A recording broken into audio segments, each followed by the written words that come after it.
سابق وزیر اعظم نواز شریف کی وطن واپسی کا اعلان کر دیا گیا ہے۔ پہلے وہ ستمبر 2023 میں واپس آنا چاہتے تھے، لیکن اب 21 اکتوبر ان کی واپسی کی تاریخ قرار پائی ہے۔ عام خیال یہ ہے کہ نواز شریف نے سپریم کورٹ کے چیف جسٹس عمر عطا بندیال کی ریٹائرمنٹ کے بعد وطن واپسی کا فیصلہ کیا ہے، تاکہ ان کے ساتھ وہ نہ ہو جو 2018 میں ہوا تھا۔ 2018 کے الیکشن سے کچھ دن قبل نواز شریف لندن سے واپس آئے تو انہیں گرفتار کر کے جیل پہنچا دیا گیا تھا۔ مسلم لیگ نون کے قانونی ماہرین کا خیال ہے کہ نئے چیف جسٹس قاضی فائز عیسیٰ کی طرف سے نواز شریف کو جیل بھجوانے پر اصرار نہیں کیا جائے گا۔ قاضی فائز عیسیٰ سے ہر کسی کو اپنے اپنے مطلب کی امیدیں وابستہ ہیں۔ مسلم لیگ نون کا تحریک انصاف کی حکومت نے قاضی فائز عیسیٰ کے خلاف نااہلی کا ریفرنس فائل کیا تھا۔ ان کے خیال میں قاضی فائز عیسیٰ چیف جسٹس بن کر تحریک انصاف سے انتقام لیں گے اور مسلم لیگ نون کو بہت فائدہ پہنچائیں گے۔ دوسری طرف تحریک انصاف والوں کو قاضی فائز عیسیٰ کی ذات میں اچانک ایک بااصول جج نظر آنے لگا ہے اور ان کے خیال میں قاضی صاحب چیف جسٹس بن کر پاکستان میں آئین و قانون کی بالادستی قائم کریں گے۔ پہلے بھی کئی مرتبہ عرض کر چکا ہوں کہ جسٹس قاضی فائز عیسیٰ سے ہر حکومت ناراض ہو جاتی ہے۔ بطور chief justice Balochistan high court انہوں نے سپریم کورٹ کے حکم پر میمو گیٹ انکوائری رپورٹ لکھی تو 2012 میں پیپلز پارٹی کی حکومت ان سے ناراض ہو گئی۔ 2016 میں کوئٹہ میں ایک بم دھماکے میں 75 افراد شہید ہو گئے۔ اس دھماکے کی انکوائری رپورٹ پر مسلم لیگ نون کی حکومت ناراض ہو گئی اور اس وقت کے وزیر داخلہ چودھری نثار علی خان نے جسٹس قاضی فائز عیسیٰ کے خلاف پریس کانفرنس میں انتہائی قابل اعتراض زبان استعمال کی۔ 2019 میں جسٹس قاضی فائز عیسیٰ نے فیض آباد دھرنا کیس کا فیصلہ لکھا تو تحریک انصاف کی حکومت ناراض ہو گئی اور پھر صدر عارف الوی کے ذریعے قاضی فائز عیسیٰ کے خلاف نااہلی کا ریفرنس دائر کیا۔ اب وہی صدر عارف الوی اپنے دل پر پتھر رکھ کے قاضی فائز عیسیٰ سے نئے چیف جسٹس کا حلف لیں گے۔ ہو سکتا ہے کہ ان کا دل نہ مانے، وہ بیمار پڑ جائے اور ان کی جگہ چیئرمین سینٹ کو قاضی فائز عیسیٰ سے حلف لینا پڑے۔ بہرحال چیف جسٹس بننے کے بعد قاضی فائز عیسیٰ کے لیے سب سے بڑا چیلنج آئین و قانون کی بالادستی قائم کرنا ہوگا۔ عمران خان کی حکومت نے قاضی فائز عیسیٰ کے ساتھ جو کیا، اس کی مذمت تو ہم نے اس وقت کی جب خان صاحب وزیر اعظم تھے۔ ابھی قاضی فائز عیسیٰ کے خلاف ریفرنس فائل نہیں ہوا تھا اور میں اس کالم میں لکھا تھا کہ قاضی فائز عیسیٰ کے خلاف سازش شروع ہو گئی ہے۔ عمران خان نے مجھے وزیر اعظم ہاؤس میں بلایا اور یقین دلایا کہ وہ قاضی فائز عیسیٰ کے خلاف کچھ نہیں کریں گے، لیکن چند روز کے بعد ریفرنس فائل کر دیا۔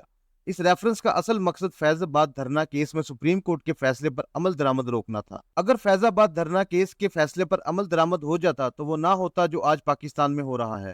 آج آئی جی اور ڈی سی صاحبان نے عدالت فیصلوں کو مذاق بنا دیا ہے۔ عمران خان نے کچھ خفیہ اداروں کو اعلی کار بن کر قاضی فائز عیسیٰ کو نااہلی کے ریفرنس میں نہ الجھاتے تو آج اٹک جیل میں نہ ہوتے۔ نئے چیف جسٹس قاضی فائز عیسیٰ کو فیض آباد دھرنا کیس میں اپنے فیصلے پر عمل درآمد کرنا ہوگا تاکہ ملک میں آئین و قانون کی بالادستی قائم ہو۔ فیض آباد دھرنا کیس میں جسٹس قاضی فائز عیسیٰ نے ایک مذہبی گروہ کی طرف سے راولپنڈی کے فیض آباد چوک میں غیر قانونی دھرنے، ہنگامہ آرائی اور توڑ پھوڑ کے معاملے میں کچھ سیاست دانوں اور ریاستی اداروں کے غیر ذمہ دارانہ طرز عمل کی نشاندہی کرتے ہوئے قانون کی بالادستی قائم کرنے پر زور دیا تھا۔ اس عدالتی فیصلے میں شیخ رشید احمد اور اعجاز الحق کے علاوہ تحریک انصاف کی طرف سے ہنگامہ آرائی کرنے والوں کی حمایت کو غیر ذمہ دار قرار دیا گیا۔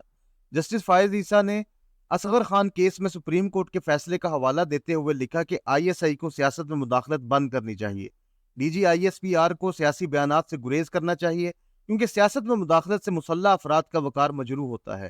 اسی عدالتی فیصلے میں بڑے واضح الفاظ میں کہا گیا کہ خفیہ یا اعلانیہ سنسرشپ غیر آئینی ہے۔ کوئی حکومتی ادارہ یا انٹیلیجنس ایجنسی آزادی اظہار پر پابندیاں نہیں لگا سکتی۔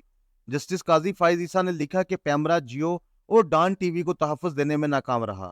ان چینلز کو ڈی ایچ اے اور کنٹونمنٹ ایریاز میں زبردستی بند کیا گیا۔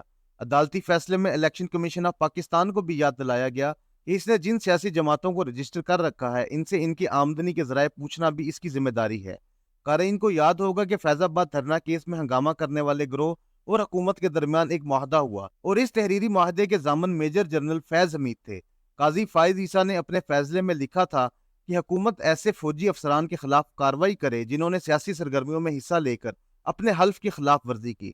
اس فیصلے کے خلاف تحریک انصاف نے نظر ثانی کی اپیل دائر کر دی تھی اور بعد میں جنرل فیض حمید کو آئی ایس آئی کا سربراہ بنا کر جسٹس قاضی فائز عیسیٰ کے خلاف انتقامی کارروائیاں کی گئیں۔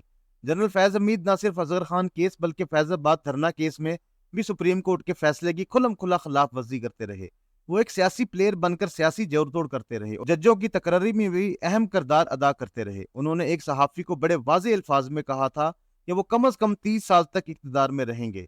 جنرل فیض نے جنرل باجوہ کی سرپرستی میں جو کیا سو کیا، لیکن سوال یہ پیدا ہوتا ہے کہ کیا آج سیاست میں خفیہ اداروں کی مداخلت بند ہو گئی ہے؟ کیا آج پاکستان میں اعلانیہ اور غیر اعلانیہ سنسرشپ عائد ہے یا نہیں؟ آج کا پاکستان کہاں کھڑا ہے؟ فیض آباد دھرنا کیس کے فیصلے میں کچھ سیاستدانوں کو غیر ذمہ دار قرار دیا گیا، لیکن کسی سیاستدان کے خلاف کارروائی کا حکم نہیں دیا گیا تھا۔ اس فیصلے میں کہا گیا تھا کہ سیاست میں مداخلت کرنے والے فوجی افسران کے خلاف کارروائی کی جائے۔ ان افسران کے خلاف کارروائی کی بجائے فیصلہ لکھنے والے جج کے خلاف کارروائی شروع ہو گئی تھی۔ کیا جسٹس قاضی فائز عیسیٰ اپنے اس فیصلے کی روشنی میں ان افسران کے خلاف کارروائی پر توجہ دیں گے جو اب ریٹائر ہو چکے ہیں؟ نئے چیف جسٹس قاضی فائز عیسیٰ کو کسی ایک سیاستدان یا سیاسی گروہ کا نہیں، بلکہ صرف اور صرف پاکستان کے آئین کا ساتھ دینا ہے۔